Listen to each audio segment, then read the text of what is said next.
नमस्कार, स्वागत है आपका एबीपीएल न्यूज़ में और मैं हूं आपके साथ मोहम्मद अवैस। तो देश में इस वक्त सियासत का पारा गर्म है क्योंकि लोकसभा चुनाव बहुत नज़दीक है और उसके साथ ही अब उत्तराखंड की सियासत भी लगातार गर्मी की ओर बढ़ रही है क्योंकि भाजपा ने अपनी दूसरी प्रत्याशियों की लिस्ट जारी कर दी है और उत्तराखंड की 5 सीटों पर भाजपा ने अपने प्रत्याशी घोषित कर दिए हैं। लेकिन कांग्रेस अभी सिर्फ 3 सीटों पर ही अपने प्रत्याशी घोषित कर पाई है।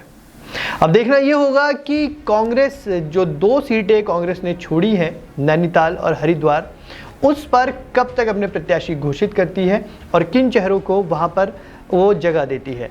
भाजपा ने अपनी दूसरी लिस्ट में एक बहुत बड़ा चौंकाने वाला फैसला लिया है क्योंकि भाजपा हमेशा से लोगों को चौंकाने के लिए जानी जाती है। हरिद्वार सीट से कई लोगों के नाम आगे आ रहे थे। पूर्व मुख्यमंत्री रमेश पोखरियाल निशंक का नाम इसमें आगे था और तीरथ सिंह रावत का नाम भी कहीं ना कहीं सियासी गलियारों से निकलकर सामने आ रहा था। लेकिन भाजपा ने इन सब को दरकिनार करते हुए पूर्व मुख्यमंत्री त्रिवेंद्र सिंह रावत को हरिद्वार से अपना प्रत्याशी घोषित कर दिया है। पूर्व मुख्यमंत्री त्रिवेंद्र सिंह रावत की अगर बात करें तो वो काफ़ी चर्चित चेहरे हैं उत्तराखंड के और कहीं ना कहीं राष्ट्रीय राजनीति में भी उनका एक नाम है और मोदी जी से काफ़ी, जो प्रधानमंत्री मोदी हैं उनके वो करीबी माने जाते हैं। दूसरी बात थी पौड़ी गढ़वाल सीट की, जहां पर अभी तक बीजेपी ने अपना प्रत्याशी घोषित नहीं करा था। वहां से राष्ट्रीय मीडिया प्रभारी अनिल बलूनी, जो पूर्व में राज्यसभा सांसद भी रहे हैं, उनको अपना प्रत्याशी घोषित कर दिया गया है। अनिल बलूनी भी राष्ट्रीय राजनीति में अपना एक बहुत बड़ा मुकाम रखते हैं। तो भाजपा ने इन 2 सीटों पर अपने प्रत्याशी घोषित कर दिए हैं और अनिल बलूनी की अगर हम बात करें तो वो भी प्रधानमंत्री मोदी के काफ़ी करीब माने जाते हैं और उत्तराखंड की राजनीति में अनिल बलूनी का एक बहुत बड़ा हस्तक्षेप हमेशा से देखा जाता है, चाहे वो मुख्यमंत्री का चुनाव हो या चाहे प्रत्याशी चयन की बात करें। तो अब जो है भाजपा ने अपनी 5 सीटों पर स्थिति साफ कर दी है। इससे पहले वो 3 सीटों पर अपनी स्थिति साफ कर चुके थे, जहां अल्मोड़ा से अजय टम्टा को चौथी बार उन्होंने अपना प्रत्याशी घोषित किया था।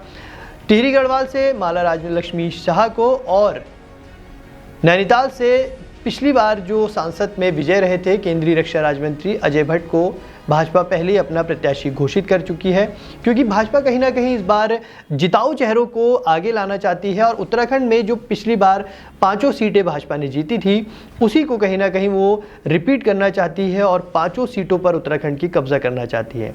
वहीं अगर हम कांग्रेस की बात करें तो कांग्रेस ने अभी तक सिर्फ अपने 3 चेहरों को सामने ला के रखा है, जिसमें से कांग्रेस ने पौड़ी गढ़वाल सीट की अगर हम बात करें तो जो पूर्व प्रदेश अध्यक्ष हैं कांग्रेस के रह चुके हैं गणेश गोदियाल को अपना प्रत्याशी घोषित करा है।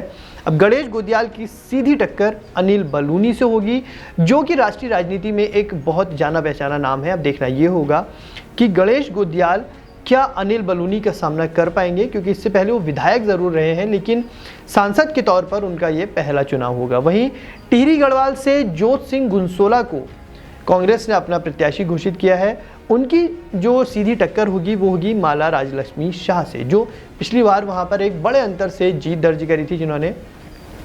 और जोत सिंह गुंसोला का भी ये पहला चुनाव है सांसद के तौर पर। अब देखना ये होगा कि सांसद के तौर पर कितना वो प्रभावित कर पाते हैं जनता को और क्या माला राज्यलक्ष्मी शाह को अच्छी टक्कर दे पाएंगे। वहीं अल्मोड़ा से एक काफ़ी रोचक मुकाबला हमको देखने का मिलेगा क्योंकि वहाँ पर रिजर्व सीट है पिछले 4 बार से और प्रदीप टम्टा और अजय टम्टा इन चारों चुनावों में लगातार एक दूसरे के सामने बने हैं। ये 2024 में प्रदीप टम्टा और अजय टम्टा की चौथी टक्कर होगी। 2009 की चुनाव की अगर हम बात करें तो प्रदीप टम्टा ने ज़रूर अजय टम्टा को वहाँ पर शिकस्त दी थी, लेकिन उसके बाद 2014 के चुनाव हो या फिर 2019 के चुनाव, इन दोनों ही चुनाव में अजय टम्टा ने एक बहुत बड़े अंतर से प्रदीप टम्टा को वहाँ पर मात दी है। और इस बार प्रदीप टम्टा और अजय टम्टा चौथी बार एक दूसरे के सामने हैं। अब देखना ये होगा कि क्या अजय टम्टा जीत की हैट्रिक लगाते हैं या फिर प्रदीप टम्टा अपनी जो 2009 की जीत है उसको यहाँ पर दोहराते हैं और 2 बार की हार का बदला लेते हैं। वहीं कांग्रेस ने अभी 2 सीटों पर स्थिति साफ नहीं करी है। वो सीटें हैं नैनीताल उधम सिंह नगर लोकसभा और हरिद्वार लोकसभा। इन 2 सीटों पर कांग्रेस का पेच अभी भी फंसा हुआ है क्योंकि इन दोनों ही सीटों पर कांग्रेस के बड़े नाम अपनी दावेदारी कर रहे हैं। अगर हम बात करें हरिद्वार की, तो हरिद्वार लोकसभा से हरीश रावत जो पूर्व मुख्यमंत्री हैं और राष्ट्रीय राजनीति में भी उनका बहुत बड़ा हस्तक्षेप है कांग्रेस की, अगर हम बात करें तो हरीश रावत लगातार हरिद्वार लोकसभा से दावेदारी पेश कर रहे हैं। वहीं उनके पुत्र की भी वहां पर से दावेदारी पेश करने की खबरें हैं।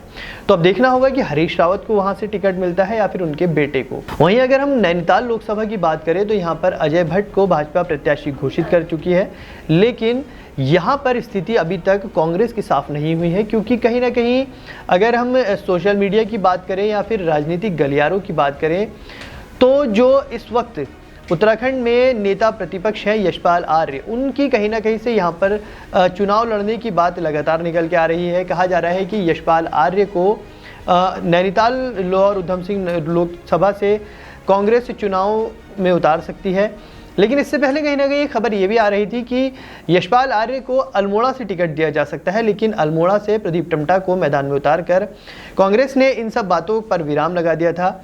और अब जो है नैनीताल लोकसभा पर कांग्रेस का बहुत बड़ा दांव फंसा हुआ है। यहाँ पर कांग्रेस के एक नेता और कई नाम ऐसे हैं जो लगातार इस सीट पर अपनी दावेदारी कर रहे हैं। प्रदेश प्रवक्ता दीपक बलूटिया भी लगातार नैनीताल लोकसभा से दावेदारी कर रहे थे। पिछले कुछ दिनों में पहले ये बात भी निकल कर आई थी कि दीपक बलूटिया जो प्रदेश प्रवक्ता हैं कांग्रेस के, उनका नाम का मंथन जो है या उनका नाम जो है लोकसभा की जो दावेदारों की लिस्ट से कांग्रेस ने हटा दिया है, जिसके चलते कहीं ना कहीं उनके इस्तीफे की खबरें भी लगातार यहाँ सामने आ रही थी। लेकिन अभी तक उस पर भी स्थिति क्लियर साफ नहीं हो पाई है कि क्या वो इस्तीफा देंगे या नहीं देंगे। लेकिन हरिद्वार और नैनीताल लोकसभा पर अभी कांग्रेस का पेच फंसा है।